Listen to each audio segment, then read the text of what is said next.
مفيش بيت من البيوت النهارده غير وبيجيب المنظف بتاع النهارده ده اللي احنا هنعمله مع بعض في الفيديو بتاعنا. انا عايزه اقولك المنظف ده من الحاجات التحفه جدا كمطهر وكملمع وكحاجات كتيره جدا ممكن تستعمليه فيها. المنظف بتاعنا النهارده زي ما حضرتك شايفه كده، انا بقى ما بستغناش عنه ابدا، مستحيله يعني مهما اعمل منظفات ده لازم يبقى موجود عندي، سواء بشتريه او بعمله. المهم يكون عندي موجود في البيت، فلما بيخلص عندي وخلاص مش عارفه انزل اجيبه او اشتريه، لازم بقى اكون عاملاه في البيت. وبما اني عملته النهارده فلازم قلت اشاركه معاكم، لان طبعا انا ما بقدرش استغنى عنه تماما.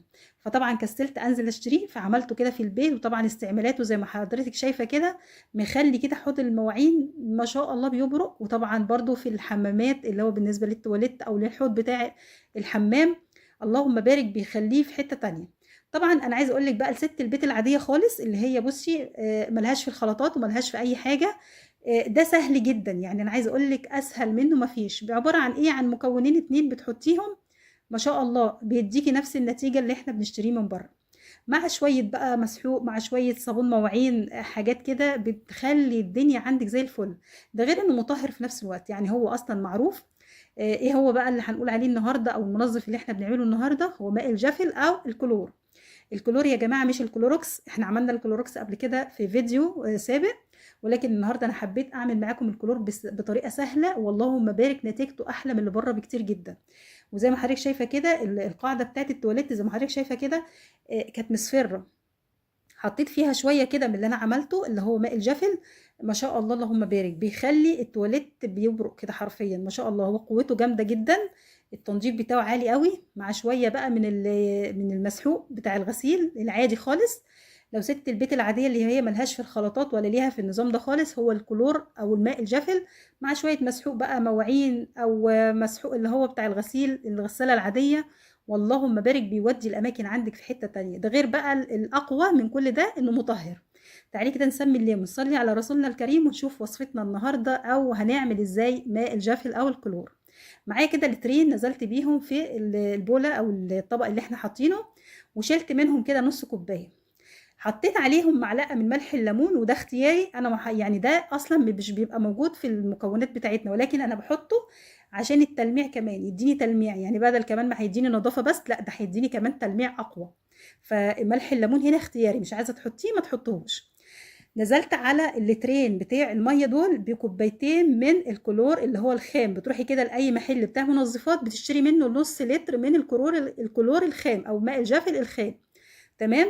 بنزلهم كده على لترين الميه اللي حضرتك شايفاهم دول، اللي هو عباره عن ايه؟ عباره عن يعتبر نص لتر او كوبايتين. تمام. هجيب مكون معايا تالت اللي هو ايه بقى؟ اللي هو البوتاس. ناس كتيره جدا بتخاف من موضوع البوتاس، يا جماعه ما فيهوش منه اي خوف خالص، لان طبعا ده بيدخل في تنظيفات كتيره جدا، في منظفات كتيره جدا بيتم تصنيعها، حتى المنظفات اللي موجوده عندك بيبقى داخل فيها.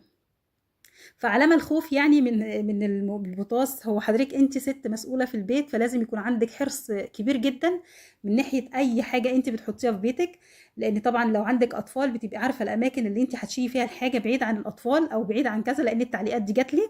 فحابه اقول لك انه مفيش منه اي خطوره، هو الرك على حضرتك انت اللي في البيت، انت المسؤوله. وطبعا لازم تكوني واخده بالك من كل تفاصيل بيتك.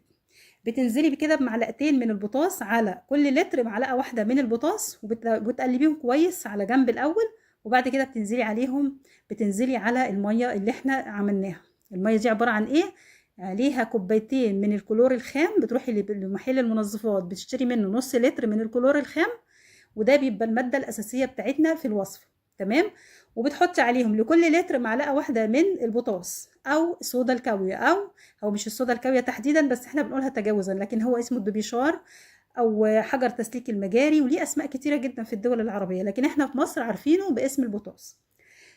هاتي بقى جيركن عندك او اي ازازه عندك بتكون متحمله شويه كده، وبتحطي فيها الكلور بتاعك وبتسيبيها بقى عندك، بتستعمليها في اي وقت حضرتك حابه. انا عايزه اقول لك ده احلى كمان من بتاع بره، لان والله العظيم حرفيا انا مجرباه وما شاء الله اللهم بارك نتيجته حلوه جدا.